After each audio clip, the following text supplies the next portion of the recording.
Hey everyone, good morning. Today we are here with Josh Shaul. He is the CEO of Allure Security, and Aaron Newman, the CEO of Cloud Storage Security. Today we're going to be talking a few recent topics, AI security, and maybe even a little bit about the Anthropic breaches. Thanks for coming on today. Thanks, Connor. I'm going to just jump in real quick here. Josh, do you want to give us your quick background and tell us real quick about Allure? Sure. I've spent my career and most of my life messing around in cybersecurity in the industry. Done various things from being an engineer in the early days of encryption and VPNs to being involved in the early days of web security and security for websites. I've run penetration testing and incident response organizations. I've been responsible for web firewall and DDoS prevention organizations. And for the last 6 or so years, I've been focused on account takeover, fraud on the web, and the ways that folks get socially engineered and deceived by bad actors on the internet that use the information they gather to break into organizations or steal people's money. Well, now this is interesting because you focused on bad actors, but now all of a sudden we have this new factor that's come into play. And we've seen this recently, is AI is now becoming the attacker. And it's happened pretty quickly. We've seen it through Anthropic, and we've seen it a couple times recently with these new models as they've gotten sophisticated enough. And I know the average person out there doesn't quite understand what's happening, right? Other than what we imagine or foresee through these, a movie like The Terminator or something. What can you talk about what's actually happening out there with some of these models, how they're attacking, or what's going on out there with AI? Well, I mean, I think we're living in a hype cycle that's pretty overblown right now, and folks are making an awful lot of noise about things that aren't particularly new. So in the security industry, we've been doing penetration testing forever, really for at least 20 years now, with the goal of bringing offensive cyber capabilities to an environment to see where the weaknesses are in that environment. And what's happening, it's been happening for a number of years, is that organizations have been looking for ways to reduce the costs, the human cost of the penetration test, because it takes some significant human expertise to deliver a good quality penetration test. And so companies have been trying to automate penetration testing for some time. There hasn't been a ton of success doing that until recently when LLMs came around and really leveled up the ability for software to not just understand code, but to reason through complex problems the same way or in a similar way to how a human penetration tester would reason through those problems. So what we've got now are some really capable models that are super good at writing code, super good at reasoning through the processes of making software work. And one of the sort of natural outcomes of that is the ability to run exploits. And you could look at that as exactly the same as penetration testing, or you could look at it exactly the same as sort of offensive hacking activity by that bad actors do and have been doing for years. Well, so are the new LLMs, are the new models sophisticated enough to actually be doing this from start to finish, or are those the ones that are not available yet? Or do you think people could do that with the ones that are out there already? Token budget, I think, is the limiting factor more than anything else right now. But the basic answer to your question is yes. The frontier models that are out there that are available are completely capable of running long-term reasoning and working their way through a problem that they've been handed. Now, these things don't act autonomously. It's not like they're just on their own deciding, hey, I woke up today, I'm going to go hack into something, or I'm going to go test some security capability somewhere. You've got to be directed. And what we've seen, at least for a couple of years now, are both the attackers and the defenders directing these systems to find and exploit vulnerabilities as well as find and fix vulnerabilities. And so what are they doing? Are they actually finding, are they looking at open source packages, finding remote code executions and then directing those, or are they looking for open security holes in your network, or what kind of things are they doing? But people are using them for all kinds of things. So, and I think it's probably more instructive to look at specific examples of things that have happened and dig into how they happened or why they happened. But in a broad sense, you've got a massive industry that's exploded over the last even just 12 months of AI tools that have been built to find, identify, and fix vulnerabilities. Oh, and the companion AI tools that have been designed to find, identify, and exploit vulnerabilities. And both of those things can be used for good, but especially the exploits can be used for evil too. Right. Okay. So, I mean, do you think hackers are out there using this already, or are these just still the model owners are experimenting with this? 100%. Both the good actors and the bad actors are using these tools right now for their benefit. And the evidence is out there. I mean, since the first LLMs came out, we've seen both jailbroken versions of them and jailbreaks released where effectively bad actors were showing that they were able to break out of the sort of safety controls that the LLMs had built for themselves. And we'd seen custom built, custom trained attacker LLMs. Like back in the day, which was maybe 24, 36 months ago, we were seeing tools like Fraud GPT and Worm GPT available for sale on the dark web. These were, very much GPT-like tools that just didn't have safety guardrails on them and had training that was a little more focused on exploit activity than, say like ChatGPT, which has training that's a little more focused on building activity. So, as a defender, how do you use AI to defend yourself better, or what are you going to do? What's going to change?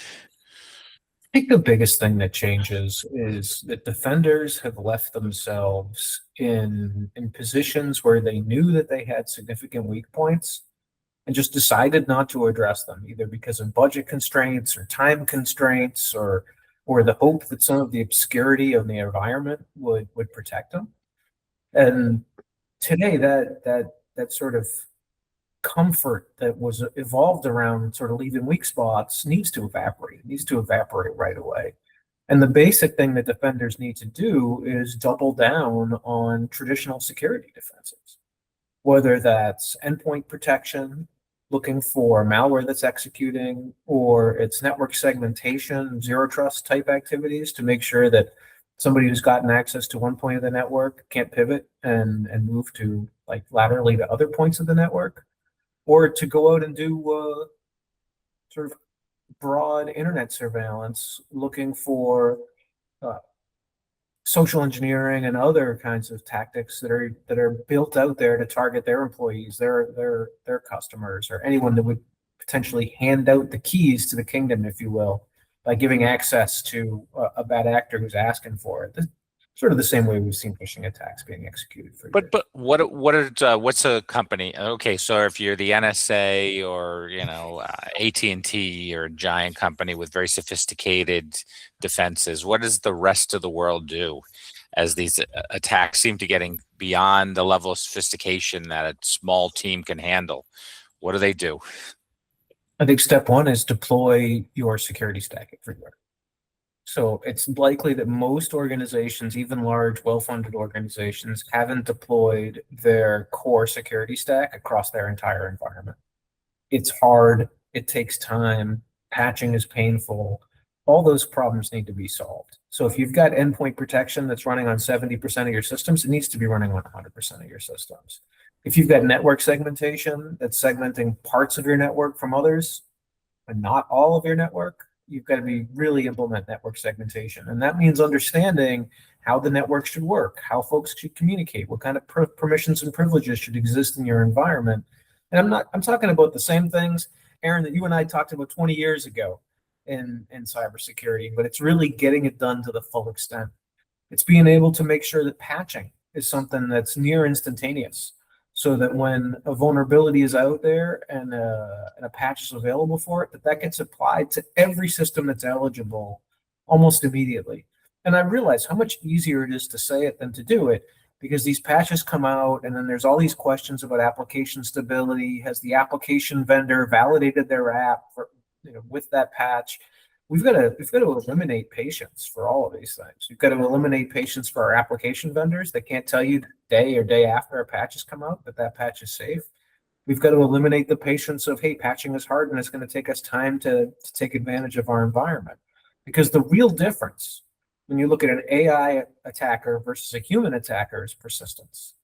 An AI attacker can spin up an army of themselves. An AI attacker isn't going to get frustrated and give up. They're going to just keep going and keep going and keep going as long as they have a budget of tokens that they're able to spend to drive that attack. Now, those tokens are a significant limiting factor for most organizations today. So, your teenage hacker kind of stereotype probably hasn't got a budget of tens or hundreds of thousands of dollars or more to burn on tokens to break into an organization. But a sophisticated organization who's built their own language models, built their own infrastructure, they're not really worried about tokens. They got millions of dollars to spend. They've spent it building up the systems, and now it's like their goal is to use those systems and get advantage from them. Do you see this becoming? I mean, now we have a business model of it. Maybe it cost me $50,000 of tokens to break into something, but then you have ransomware on the other side where you could generate $1 million ransomware. Is this what we're gonna see? Business model's the same, Aaron. I mean, if it costs you $50,000 to go hire like an elite cyber criminal or a hacker who could find 0 days, or even just go buy the 0 days from somebody else and then use them to run ransomware campaigns, and it was always a cost benefit analysis. I think the difference now is that you don't need to go hire some third party or go find your way into some dark web marketplace in order to identify 0 days that you can exploit, or even just unpatched vulnerabilities, right? Much simpler than the O-Day. You can exploit to put malware in an environment, with ransomware being just a class of the malware that you could put in an environment. It's like ransomware is simple, but there's also stealing somebody's data and putting that data out there and holding it hostage. Hey, I'm going to sell your data. I'm going to release your data if you don't pay me a whole bunch of money. There are a bunch of different tactics that we've seen bad actors leverage in the past that just become more available as it's easier and easier for those bad actors to leverage compute to really increase their capability, to really make themselves more scalable. And so what do you guys, tell me more about Allure. Like, what are you guys doing? Which piece are you addressing? And is AI kind of factoring in pretty heavily with what you're doing?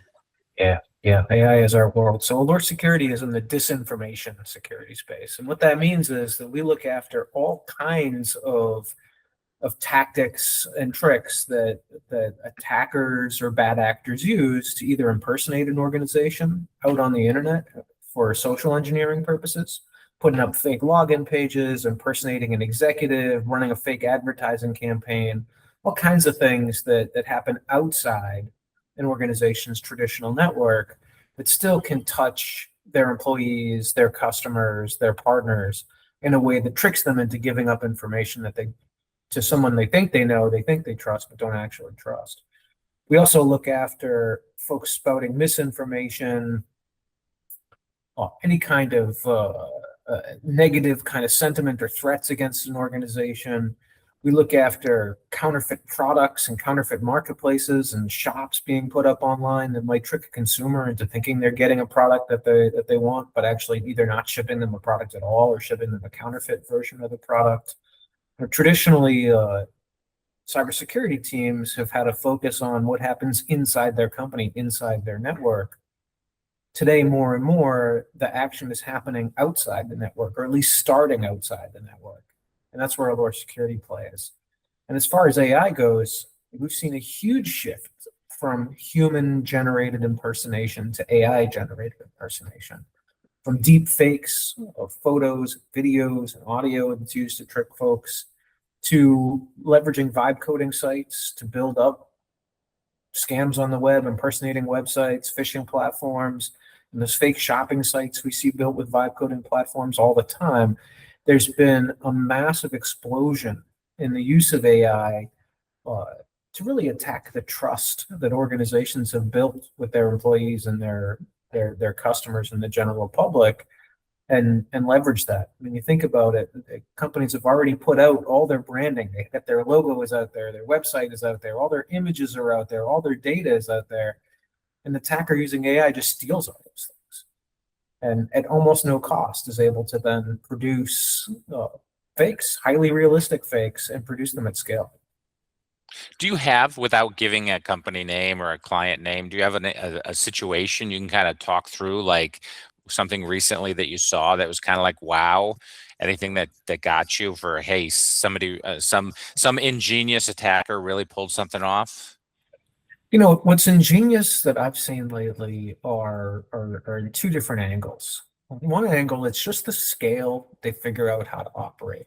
Like, the attackers are going out there and they're leveraging these free hosting platforms or low-cost hosting platforms, including the vibe coding tools with their free tiers. They're spinning up thousands of accounts on these things all at once, so they're able to get like really high value kind of access on the free tiers. And then they're using open source tools.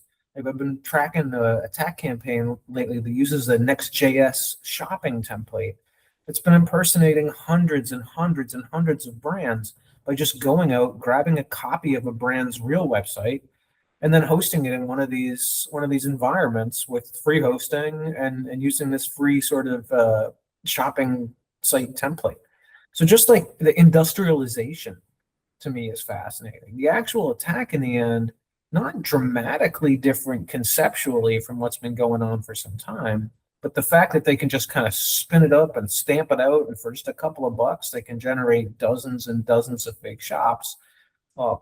Really, that for me is pretty interesting. And then the fake others. shops, people are putting credit card numbers into there, and is that the attack? That's the attack. Get somebody to purchase a product that they think they're going to get shipped, and somebody's now got their credit card details. And whether they run one transaction or take that credit card and run with it, or even sell it, or do both, you know, that's sort of the modern day version of the data breaches we saw years ago, where somebody would break into a real organization and steal millions of credit cards at once. Now they're skimming them one at a time through these fake shops, as organizations have hardened and sort of rethought, you know, those giant databases of payment information that they used to keep. Got it. Okay, well, this is super helpful, Josh. We'll keep it short and sweet, but I think you gave us some insights, and you know, anything you recommend people should be trying to get on their roadmap and start doing today? I mean, you mentioned just rolling out the basic security stacks everywhere, but any other insights or thoughts to leave us with today? I mean, it's all about hygiene. So, you know, the real big stories lately have been from Anthropic and OpenAI, talking about the sort of data breaches that they created from their own environments. And when you look at what happened in both those circumstances, those companies set up experiments to see how well their models could perform in a capture the flag or hacking exercise. What they didn't really do was use their own models to validate the environments that they thought were safe to run those exercises in. So they thought that they weren't connected to the internet. They thought there was no way to go from the secure environment or the contained environment to third parties. But instead of taking their own tools and their own models and saying, hey, go make sure that our environment is safe, they just put them in this environment, effectively assumed it was safe, or assumed it was safe with some controls, and then it turned out it wasn't. You know, so there's a lot there to unpack, but in the end, it seems, you know, a little irresponsible to me to run the attack exercise in an environment that you haven't taken every step that you can take to figure out if that environment actually is going to contain the attack. And with the kind of simulated environments that have been built up over the years, it's entirely plausible that a model, when told that they're in a simulated environment, thinks that everything they've run into, even if it's thousands of hosts, are simulated. So I think taking some care is important for organizations. And, you know, that includes those who are building and running these kind of offensive cybersecurity tests. But it also includes like your traditional environment who are scared about this. again, getting back to basics, thinking through how you're going to ensure in your environment that you've done proper security testing, that you've done proper segmentation, that you've ensured that you've got social engineering controls that are effective across sort of the multi-channel surface that those attacks run on today. All of these things are critical in preventing it, not just preventing an attack, but preventing an attack that starts from being able to proliferate into something that leads to data loss or leads to loss of control in an environment. So in a lot of ways, it's back to basics. It just means like going much faster and being much more aggressive in covering all the bases, and presuming that the attacker on the other side isn't just going to try the basic things and give up, but that attacker on the other side is going to get creative. And I think that the stories, if you read them from both Anthropic and OpenAI, really tell the tale of how creative the attackers can get with just a bunch of tokens when it comes to putting up fake packages in a package registry for people to install that steal credentials, or finding ways to register accounts by getting free emails, or finding exposed credentials out there in the internet and just chaining exploits step by step. The models are doing this today, and not just the frontier models. And Anthropic talked about Opus 4.7. It's now like 3 versions behind, executing a pretty darn complicated multi-stage attack in April that successfully broke into an organization. So like these capabilities are out there, and the presumption for defenders should be that they've got a persistent attacker on the other side, that persistent attacker has extraordinary capabilities, but not to just strike fear in their hearts. You've got extraordinary capabilities too. We've all got access to the same models. We've all got the ability to leverage those models, and to leverage those models for good, to get ahead of and start defending ourselves, rather than to sort of be afraid of what's going to happen to us. Okay, that's excellent. Thank you, Josh. Yeah.